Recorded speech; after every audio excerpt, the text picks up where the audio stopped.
Hey, JK here. I want to thank you for sharing part of your day with me.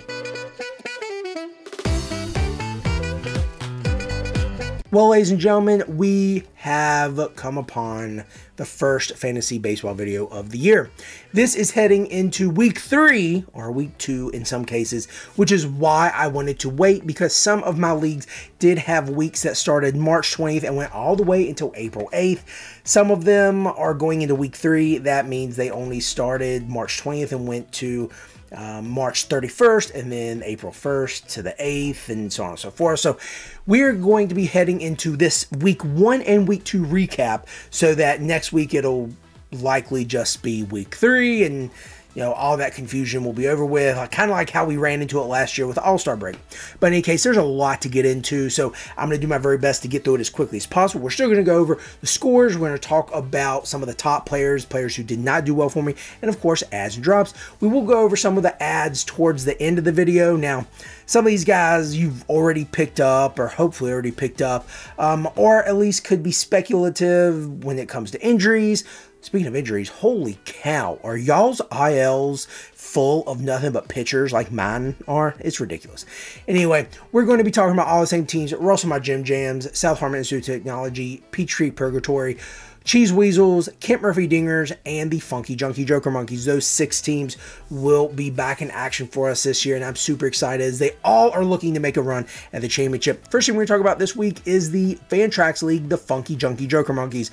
Last year, I went on an 11-game winning streak to go from 8th overall of 10 teams, through 5 weeks in the season to get to the semifinals and lost a heartbreaker. That still hurts my heart to think about it, because we were in the doldrums. We had no business being in the playoffs or even winning, really, but turned it around, started making better decisions, especially the adds and drops, and we went on a tear. Unfortunately, it did come to an end without the championship, but it is what it is. We will look to build upon that. And week 1, we absolutely did. We pulled out a win, 395 to 224.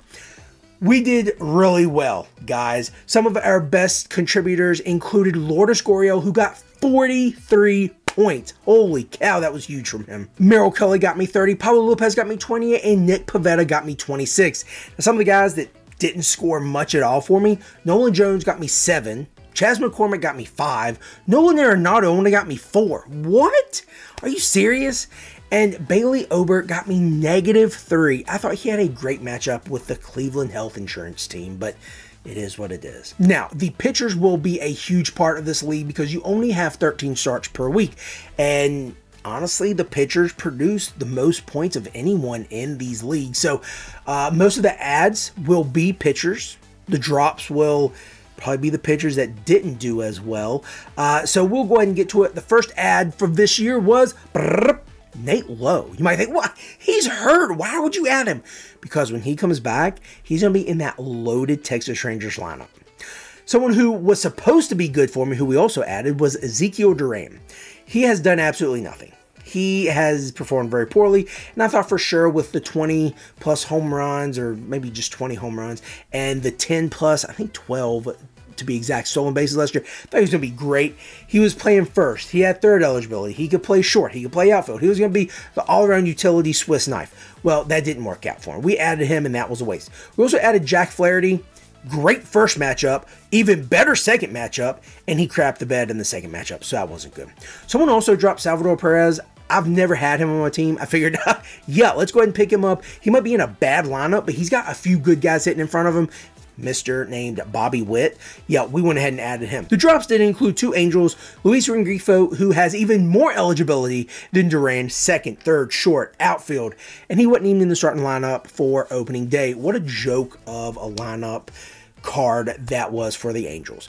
Also, Nolan Shanuel, he just wasn't doing enough for me because I do have some other pretty good first basemen, but in any case, those 2 Angels, not on my team anymore. Week 1, we came out with a win. That was great. Now we're going to move to week 2, and it's unfortunate. We lost 467 to 402. That's very unfortunate because I was really hoping to go undefeated. Our top scorer was Jose Altuve, who 28. Then also Bryce Miller, who scored 28. Joe Musgrove got me 26. And Salvador Perez, coming up huge for me in his first week on my team, got me 23. Now, some of the guys that didn't do much of anything for me, included Bowden Francis, who I picked up because I was thinking, hey man, he did great stuff. Spring training, yes, he's going to be in a tough matchup, tough lineups in the AL East, but, you know, he'll be okay. You know, he only got me 5 points, along with Pablo Lopez. Those two in the same sentence, at least Bowden Francis was going against the Yankees. Lopez was going against the Angels. Come on, man. Also, Joel Payamps and Thairo Estrada got me -1 point each. Are you serious? Johan Duran is out. Joel Payamps, you get the first crack at being closer. Well, I think it was Abner Uribe. But Joel Payamps should be the guy. And you screw the pooch, man. That day, you got 1 out. And you let up 4 earned runs. That stinks. So, yes, we are 1-1. And in week 2, we again did focus around the adds and drops with the pitchers. One of the main adds was Steven Matz. Again, the pitchers are going to be the highest scorers on this team. I thought Steven Matz had a really good lineup. We also picked up Daniel Hudson because he was picking up saves and holds and wins for the Dodgers. And any way we can get more pitching without using starters is how I want to do things. Speaking of that, we picked up Bowden Francis, which we already know that wasn't a great pickup. And Ryan Helsley. He's going to be getting saves probably for the Cardinals. Again, another way to get pitching without using starters. Our drops include Javier Assad, who pitched a gem and I missed it. Then we also dropped Mr. Johan Rojas. I was really thinking he was going to do well for me. He was batting over 300 with the Phillies last year when some injuries caused him to be called up. He had some home runs. He had some steals. I thought he was going to be great. He revamped his swing over the summer, and he couldn't get a hit to save his life. He's batting in the bottom third of the lineup, man. It stinks. You ain't going to do anything down there. Some of the other drops include Ezekiel Duran because he could not find any momentum. He couldn't find a hit to save his life in that first weekend. Also, Daniel Hudson because we picked up Matz and so on and so forth. But we are looking to week 3, and we have some guys going on the IL. Some guys coming back from the IL. But in any case, Fantrax, Funky Junkie Joker League, 1-1. Not where we want to be. Obviously, we want to be 2-0. But we're going to skip on over to Peach Creek Purgatory. Peach Creek Purgatory is a team that we added super late into the season last year. I think it was like 22 weeks into the year we added them. So I really had only a few weeks with them, and I turned them around. My first week in the league, I almost beat the #1 team. Well, you know, I didn't. You know, close but no cigar. You know, second place didn't get trophies. But I tell you one thing, I definitely made people aware that I meant business. Also, I have a really good team. Like, a phenomenal team, really. I don't understand how the person who had this team in the first place was doing so poorly. In any case, this is also the league that has like 40 plus keepers, and you only have 3 draft picks. I had the #1 draft pick, and it was a slow draft, so I picked a player, released a corresponding player, emailed the next person in line, and we did this over a 24-hour period. My first pick was Yoshi Yamamoto for the Dodgers. Second pick, Rhett Lauder, who was a draft pick from the Reds out of Vanderbilt. Looking good, tall guy, curly hair. So if you remember me, I had my long hair before I donated it. And my third pick was Brian Ruccio. I needed a third baseman and a shortstop, as more so like backup purposes, not because I needed them, because I have really good players. Anyway, point being, then we got to trades, and these trades were phenomenal. All of these were initiated by other people to me. I did not look to make trades like this. I was really trying to get like Rhys Hoskins. I was trying to get Rengifo. I was trying to get players I thought, you know, were going to be good, but the players I got, oh my gosh. Let's go ahead and get to it. Again, all these were initiated to me, not by me. This one guy in the league is a big Red Sox fan, so he wanted Marcelo Mayer. Marcelo Mayer. I was like, okay, that's fine. I don't mind giving him up because I have several good shortstops, including Trey Turner and also Corey Seager, so I'm good with that. But he wasn't giving me a whole lot. I needed outfielders though. I do have Acuna, I do have Riley Green, but I didn't have much of anything else. So I was like, hey man, you gotta throw in. What I wanted was a catcher because MJ Melendez was losing catcher eligibility. I needed an outfielder, or third outfielder, fourth outfielder, and then I just wanted Zach Geloff. So I have learned the art of just walking away. I told the guy what I wanted. He's like, I don't think we're going to be able to. I was like, okay. Waited maybe a day, got the offer. So the trade was, I trade away Marcelo Mayer and get Zach Geloff, Andrew Benintendi, and Alejandro Kirk. Now you might be thinking, dude, those guys aren't that good. This league is super deep. Those are some of the better players that he was willing to give up. Okay? Now, again, these weren't necessarily going to be my starters. These are just going to be guys on this 40-man revolving door that I have to go through every single day to figure out who's going to start. So in any case, I got my guys. I dropped 2. I forget who they were. But I dropped 2 and I got 3 potential starters, or at least guys who could plug and play on off days for my original guys. The second trade, initiated from someone else again, was wanting Jackson Jobe, who's one of the top pitching prospects in the Detroit Tigers organization, and Dustin May. You know, the guy who reminds you of Chucky Finster from the Rugrats, but with curly hair. Yeah, that guy. So he wanted to give me Framber Valdez. I'm like, yeah, I'll take Framber Valdez. But I got a little greedy. I was like, what else will you give me? And he had Mitch Garver. Thinking, okay, well, if Alejandro Kirk does the same thing he did 2 years ago, I won't have to use Mitch Garver that much. If he does what he did last year, I'm going to need to use Mitch Garver. And Mitch Garver just played enough for the Texas Rangers to maintain catcher eligibility. So I had him throw Garver and Framber Valdez into that trade, and I gave up 2 guys that were hurt and are not even playing. So great. That's trade 2. Now trade 3. Again, initiated by someone else. Now I did reach out and try to offer Nate Lowe to this guy before because he didn't have any first baseman. And I was not trying to get this person. So he sends me an offer, and he's going to send me George Springer for Nate Lowe. I was like, yeah, I'll take that. So that absolutely helped me. I needed a catcher. I ended up getting 2. I wanted Zach Geloff. Got him. Needed an outfielder.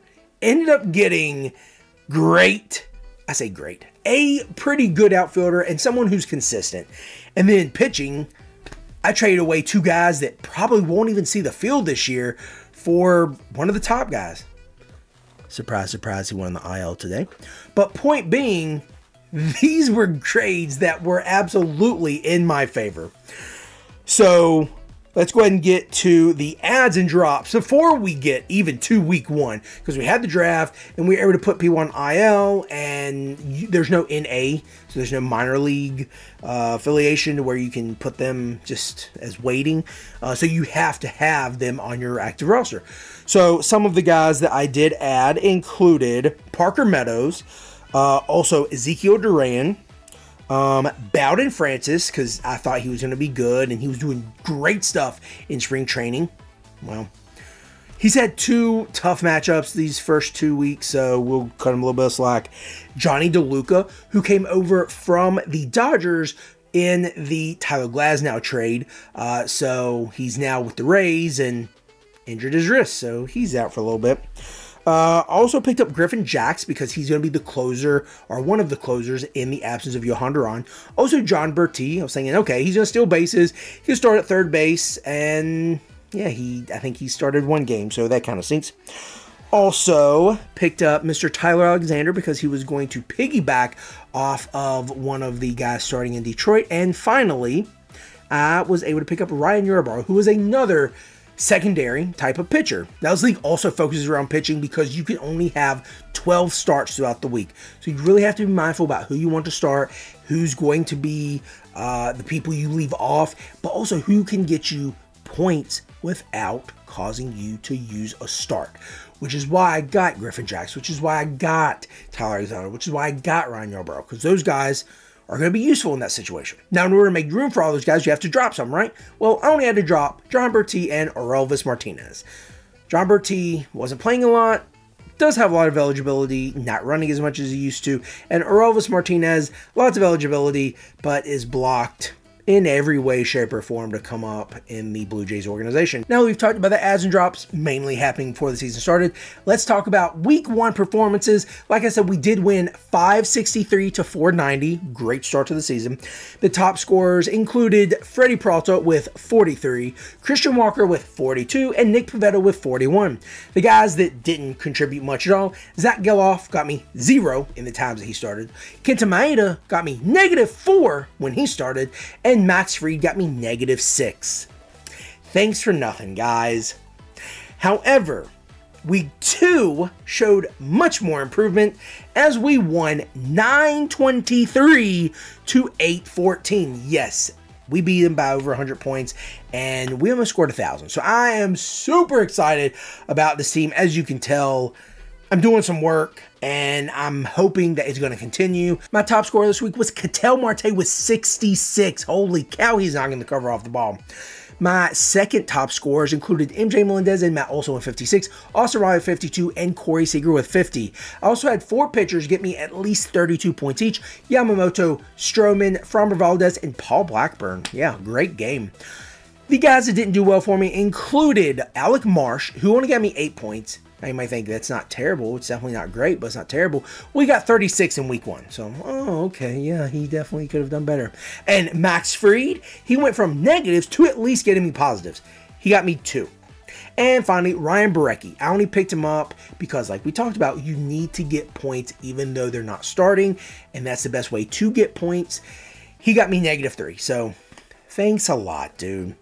Now, a lot of the adds and drops for this week, or for this league in general, will be pitchers or people you probably have never even heard of, because that's how deep this league is. There's like 12 people in this league, so you're thinking 40 to 45 people on each team. That's a lot of people. So some of these adds and drops, you're going to think, who are these people? Or they're going to be a flash in the pan. It's going to be like Linsanity, but instead of it being for like a month, it's for like 3 days. So in any case, the ads included Ryan Borucki, again, only wanted to get some points. Paul Blackburn, who I needed a starter because I was short a few, and holy cow, he came up huge for me. Alec Marsh, who again had a great week 1 against the Orioles, 36 points against the Orioles. Then week 2, he crapped the bed. I think he was going against like the Tigers or something. I don't know. Maybe the White Sox. And then finally, Shelby Miller, who has done great with the Tigers this year. In a relief role, he's actually doing what he's supposed to do, like what he was doing in St. Louis that one period of time X number of years ago. The drops for this league included Tyler Alexander because he went to a starting role, and I don't need that type of start in my life. And Johan Rojas, again, not doing anything for me. Had to cut bait with him. So, in this league, we are 2-0. Ooh, baby. We're going to be looking to do the very best we possibly can in this league. Because, again, this team was the worst last year when I took it over. So, we're going to go from worst to first. And now we're going to talk about a team that made it to the championship game last year and lost because of a tiebreaker. Yep. We made it to the championship game, tied with the #1 seed. And because tie goes to the higher seed, they won. So, that was crap. We are going to be talking about the South Harmon Institute of Technology. They're in a league where the stats accumulate. There are 16 categories you can win or lose any given week, and over the course of the year, the top 6 teams, I believe it is, in this league make the playoffs. And it's not starting off great this year, as week 1, we ended up winning 3 categories, losing 11 categories, and tying in 4 categories. But there's some silver lining. The top performers for us offensively included Jake Berger with 6 RBIs, Freddie Freeman with 5 walks, and Matt Olson with 10 total bases. Pitching-wise, Nick Pivetta got us 10 strikeouts, while Merrill Kelly got us 8 strikeouts and also a win. And then had 2 really good starts by Paul Blackburn and Kyle Harrison. Kyle Harrison is going to be really good. I'm telling you now, I'm glad I have him in several of my leagues because I'm confident in this kid. Speaking of promise, there were a few guys who came into this year with a lot of promise, a lot of hype, who didn't help me at all and absolutely contributed to those 11 losses. Zack Gelof, Francisco Lindor, Brent Rooker, Christian Encarnacion Strand. All of them had 1 or less hits while they were in my lineup. Really? 1 or less hits? Jeez. Now, that's just the offensive categories. The pitching categories, Kenta Maeda, two phenomenal matchups. The White Sox and the Athletics. I don't think you can get any worse than that. Well, other than the Marlins, because they've only won one game. But point being, some of the worst offensive teams in the league. And Maeda got lit up. Oh, great matchups, bad starts. Speaking of bad starts, these relievers had terrible starts to their year. Alex Lange didn't even get the call, has only picked up one save in like 10 plus games. And Jason Foley alone has like 3 or 4. He's definitely the guy. And I said it in my 30 for 30. Foley was the best arm in that bullpen. Now Shelby Miller's even getting holds over Lange. Lange is walking too many guys. He's not the guy. He's a low leverage guy who might be able to get you a few strikeouts. He's got some stuff, but he's not the guy. Alvarado definitely has the stuff. But man, dude, sometimes I don't even think you can hit the strike zone, because when you do, it's a meatball over the plate, giving up runs left and right. So talking about giving up runs left and right, Ryan Pressly. Holy crap, dude. You were the closer on one of the most dominant teams, mainly because of their offense. Now, whether they were banging trash cans, last year, who knows. But in any case, the Astros were giving you opportunities to close games out, and you capitalized for the most part. And now you're the setup guy for arguably one of the most dominant closers, and you blow that? Come on. So those were 3 guys who were supposed to come in and save games who ended up blowing it. And unfortunately, some of them had to go. Now, yes, that was some foreshadowing as to who I may have dropped, but let's go ahead and get to the ads first. First, I needed an outfielder, and I needed Brent Rooker, because walks are a category in this league. So I'm thinking, dude, you had 30 more walks than the next person on the team last year, which was Ryan Noda. Brent Rooker had like 94 walks or something crazy like that last year. So I'm thinking, yeah, dude, you can definitely help me. Well, you can't hit the ball. You can't walk. You can't get hit by the pitch. Man, you can't get on base at all. You're not helping me. So I looked at another outfielder, Lars Nootbaar. I might be saying, he's hurt. Why do you add him? Well, he's hurt, but I can put him on IL and still have a roster spot, still have Brent Rooker. So the goal is to get Lars Nootbaar healthy. He can add steals, he can add walks, has a little bit of pop. So we'll see how things go. Now the rest of the guys I added were pitchers. Tyler Alexander was piggybacking off of a starter last week against a pretty sad Chicago White Sox team.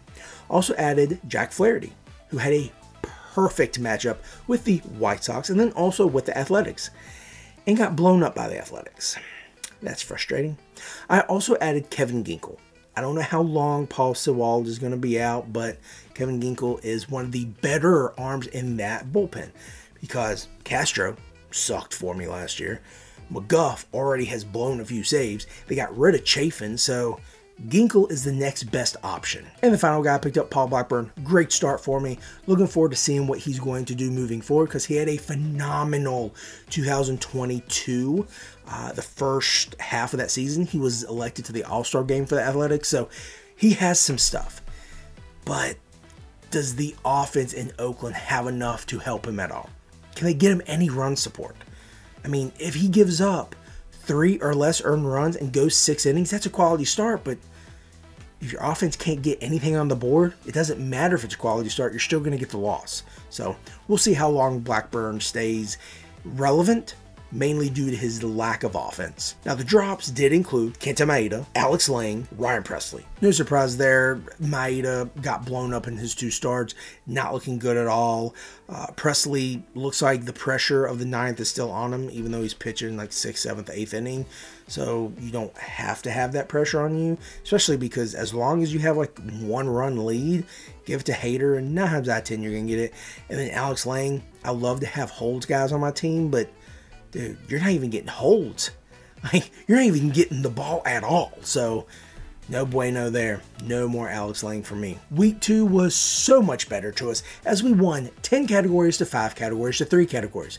Now, if you're mathing it up, you can tell that that's 18 total categories. I introduced this league with 16 total categories. I'm mixing up 2 different leagues, so thank you for understanding, and thank you for calling that out to me. Now, let's move forward to the people that helped us to this big win, who included Tyler O'Neill, Jorge Soler, and Matt Olson, who all got at least 14 total bases. Those three guys and Jake Burger each having at least 2 home runs, and Jake Burger alone having 6 RBIs. Pitching-wise, Ryan Pepiot got a win, got a quality start, and had 14 strikeouts. I didn't even know that man could last long enough to get 14 strikeouts because he was a piggybacker when he was in the Dodgers organization. So I will absolutely take that, especially he was pitching in Colorado. Whew, I was scared. I was about to not start him, but I'm glad I did. And now the guys that didn't help at all. The guys that had very minimal contributions to this big win. Justin Turner, 1 for 11. Jonathan India, 1 for 14. Francisco Lindor, 2 for 24. Come on, guys. Put the barrel on the ball. Hit the ball. Give those base hits. Do something for me. Get walks. Do something. Come on. Else we're going to have to go to the waiver wire and pick up... No, I'm just kidding. Those 3 guys, definitely some of the better guys on my team. But as we talk about the waiver wire, we picked up quite a few big names, including Tyler O'Neill. I am not a Red Sox fan, but I want Tyler O'Neill to keep hitting, or at least go into a slump long enough for me to get him on my teams and then go back to being really good. Now, he had a lot of injuries when he was in St. Louis, showed a lot of promise, showed some pop, a little bit of speed, not gonna, blow you away, but tell you one thing, man, he's doing something right in Boston so far. So as long as he's on my team, let's keep it up, and not against the Yankees. No. Another outfielder we picked up, Michael Conforto, also not a stranger to the injured list, so we'll see how this goes. I was also able to grab Bryce Terang, who is stealing bases left and right. I don't know how much longer he's going to be able to do that, especially if his batting does start to regress, because he's like a career 215 hitter, and he's somehow hitting over 400 so far this year. So we'll see how that goes. However, take the stolen bases right now while you can. We were also able to pick up J.D. Davis because he's one of the better offensive players in Oakland, and, well, I need a third baseman because I had some guys who were on off days. So that's why. Really, not really a J.D. Davis fan. But we also did pick up Ryan Yarbrough because he is a piggybacker. He is going to flourish in that Dodgers pitching rotation because he's got a lot of offense behind him. So that's good for anyone who has him. Now, in order to make room for these guys, we had to get rid of some. Some of the ads also matched some of the drops. So Ryan Yarbrough was dropped. Brett Rooker was dropped. Of course, as soon as I drop him, he hits home runs. We also got rid of Tyler Alexander, who was a piggybacker, very similar to Ryan Yarbrough. We also dropped Sean Manaea. Picked him up because it was a very thin day play-wise, and he actually pitched very well. We also dropped Ezekiel Duran, who has done nothing for us, and that's very frustrating because I went in thinking he was going to be phenomenal. So next thing we're talking about, really had a rough go at it last year, just couldn't find enough momentum and fell too far behind to make the playoffs. We're going to be talking about the Russell My Jim Jams team. This team has some talent, has some guys that can do all the right things, and I feel like we drafted decently, but week 1 saw that spirit, saw some stuff going well, saw some potential breakout players. Week 2 wasn't so much. But before we get to that, let's talk about week 1. Let's talk about the good stuff, We ended up winning 9 categories to 4 categories to 3 categories. This is a league that has 16 categories, not South Harmon Institute of Technology that has 18 categories. Some of my biggest contributors included Lourdes Gurriel, who had 3 home runs, 10 total bases, and added a walk and a stolen base just to show off. CJ Abrams and Ke'Bryan Hayes each had at least 3 walks, and CJ Abrams and Lane Thomas each had at least 2 stolen bases. Pitching-wise, Nick Pivetta had 10 strikeouts, Merrill Kelly had 8 strikeouts and a win, and Clay Holmes got me 2 saves. I sat him on Sunday because of the workload, but he ended up still pitching. I didn't get the save, but I still obviously did very well in my winning. Now, some of the guys that didn't help at all, Zach Geloff, Brandon Nimmo, Dalton Varsho, and Lane Thomas all had 1 or less hits in their time in my lineup. Chris Bassett, Bryce Miller, terrible starts to the year, and blown saves by Kyle Finnegan and Brian Abreu. Come on, man, we can't be having these terrible hiccups, especially to start the season. We got to start strong. But it's all good. We still won. As far as the adds and drops, we added Keibert Ruiz, Ceddanne Rafaela, Ezekiel Duran, Reese Olson, and J.P. Crawford, and dropped Keeper Ruiz. And now we move to week 2, which wasn't as pretty. We lost by the very same score as week 1, 3 categories to 9 categories to 4 categories, but we did have some different contributors. Jose Altuve and MJ Melendez both hit at least 2 home runs. Melendez had 5 RBIs, while Altuve had at least 4 extra base hits, and Lane Thomas stole 3 bases for me, so that was great. As far as the negative, the pitching was just terrible. We had bad starts, we had short starts, we had blown saves, we had high ERA, we had high whip. We didn't have a ton of strikeouts. It just wasn't good. There were also some clunkers when it comes to hitting. Bryson Stott, Lane Thomas, again. Ceddanne Rafaela, not doing anything at the plate. Now, of course, if I were to release them or trade them, they would just go off and be the next National League or American League MVP and break the home run record. But of course, they're on my team, so they're not going to do that. But in any case, let's go ahead and move to the adds and drops, because this adds and drops list is absolutely going to help turn our season around, as we did add MJ Melendez, who, while he did lose catcher eligibility, is just raking so far. Not in a great lineup, but he himself will help produce for that Royals lineup. We also added outfielder Charlie Blackmon, who's having a renaissance there in Colorado, hitting home runs, stealing bases, getting walks, 300 plus batting average. It's great for me, at least for right now. Also added Brian Ruccio for the Guardians. He has shortstop and third base eligibility. Pitching wise, we did add Taijuan Walker, who's on the IL now, but will eventually be healthy and will hopefully help our pitching rotation. We also added Ryan Yarbrough, who is the piggyback type of reliever that is going to flourish with the Dodgers. We also added relievers Ryan Borucki and Daniel Hudson. Borucki is looking really good in Pittsburgh, even though he recently went on the IL. That stinks. And also Daniel Hudson, who's picking up wins, holds, and saves in the Dodgers organization. As we get to the drops, some of these were really hard. One in particular, Dalton Varsho. Love Dalton Varsho, but it doesn't matter if you can steal bases, man. You don't have catcher eligibility, and you're a subpar outfielder. You're a 4th or 5th outfielder at best, so I couldn't keep you on my team. We also dropped Ryan Yarbrough, who I'm sure will eventually pick up again. We also dropped Kyle Finnegan. Dude, we can't be having that negativity on our team. You're blowing saves. And as far as not producing Ezekiel Duran, you should be doing great things in that loaded Texas lineup. I'm disappointed. We also got rid of Tim Meza, who wasn't getting save opportunities, giving up runs, picked up a few holds here and there, but just not enough for me. And finally, JP Crawford. Need those walks, man, but you weren't getting them. You're not really batting all that great. I did start you one game and you got me a home run, so thank you. That's great. 4 down, 2 to go. We are moving to the Cheese Weasels. This is a Roto League. This means that the accumulation of stats throughout the year will allow you to add spots or jump spots or lose spots in the rankings, and there are 10 teams in this league. So there are all these different categories, and you want to have the most in those categories. Now, obviously, you want the lowest ERA, lowest whip, lowest blown save, so on and so forth. I don't have pictures, but in week 1, I was sitting in 8th with 90 points. Not great. Week 2, still in 8th with 93 points. Not good. However, I'm liking what week 3 is looking like, and I'm looking forward to staying here or adding to it and showing you come next week. However, we're not going to go week 1, week 2. We're just going to talk about overall contributors up to this point. And I tell you one thing, I am super glad with my outfield. Between Christian Yelich, Yordan Alvarez, Marcell Ozuna, and Tyler O'Neill, they each have at least 4 home runs. 3 of those 4, O'Neill, Yelich, Ozuna, and MJ Melendez, have at least 28 at-bats and are hitting at least 300. That's phenomenal.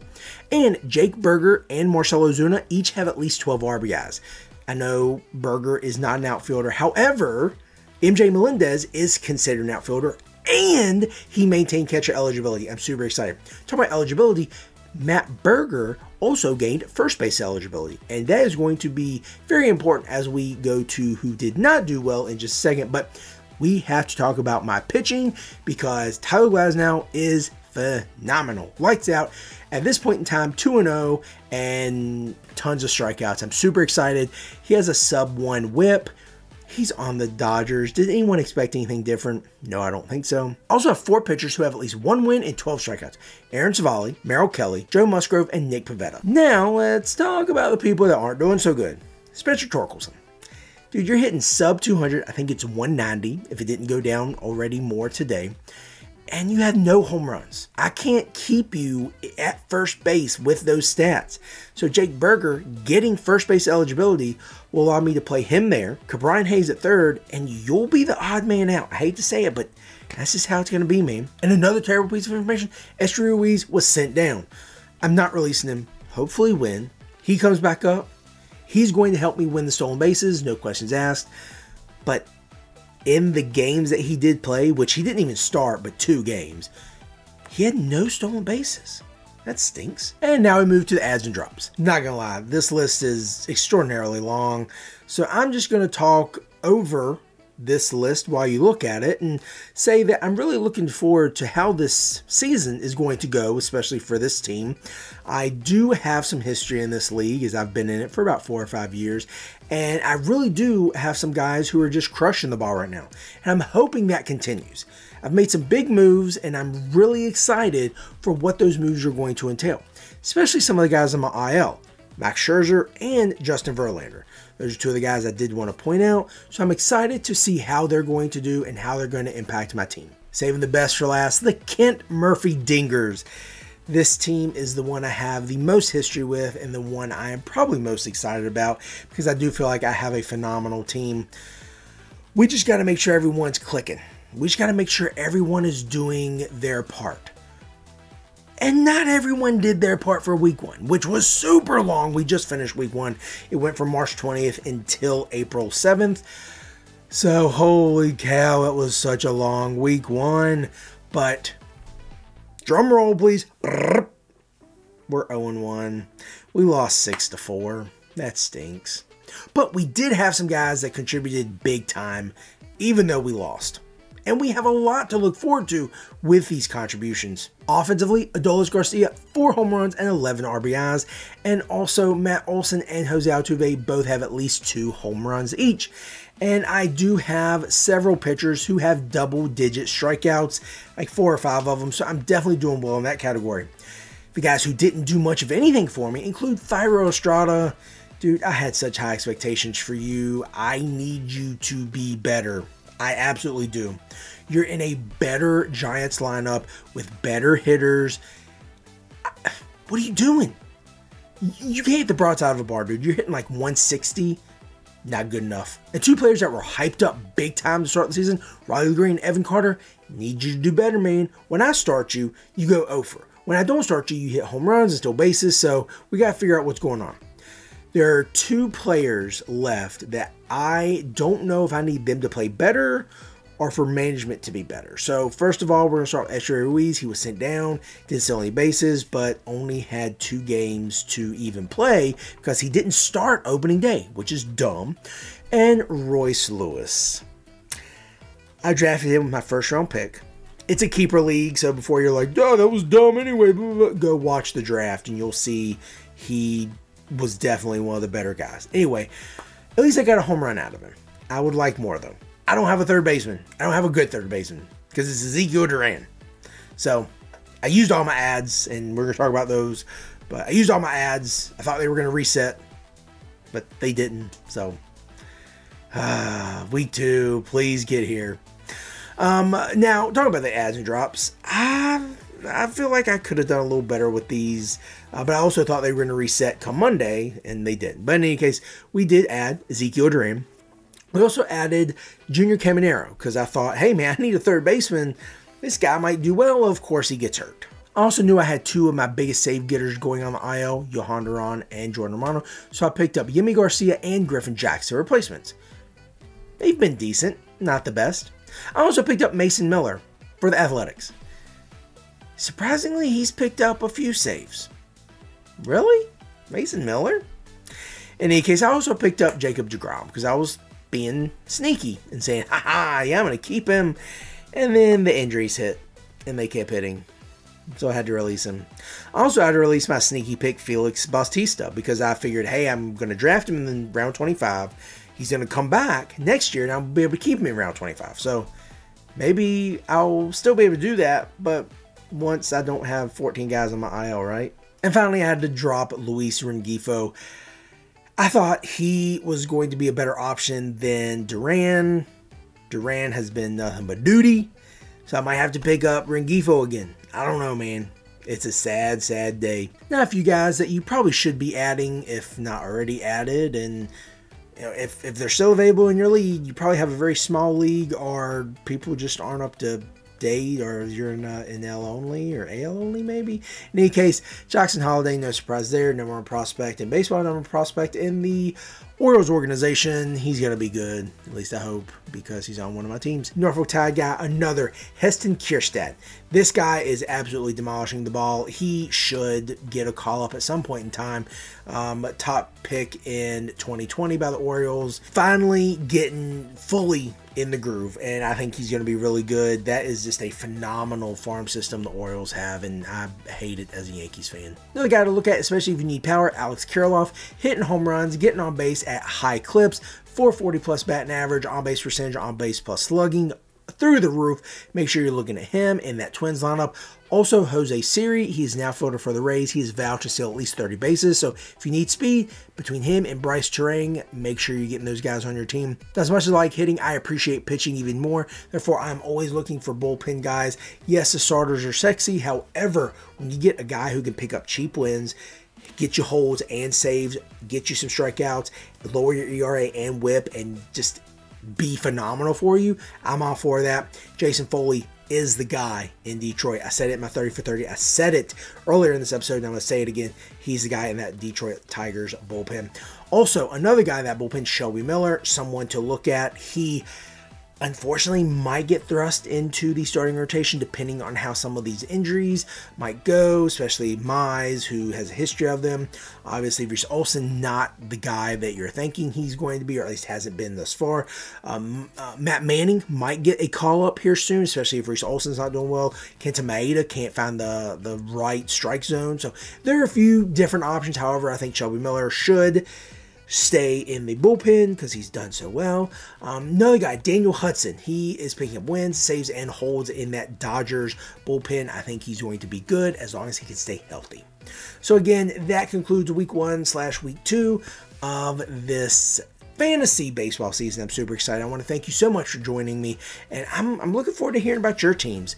Maybe you see my team and you're like, hey man, maybe you should pick up this guy, or your team needs this, whatever it may be, anything. Just let me know what you think. I'm looking forward to talking to you more in the coming days and obviously the coming weeks, and hopefully when we get to September, I'm telling you how there are 6 teams in the running for a championship. And I want to hear about your teams as well. So again, thank you so much. This is JK. I want to thank you for sharing part of your day with me.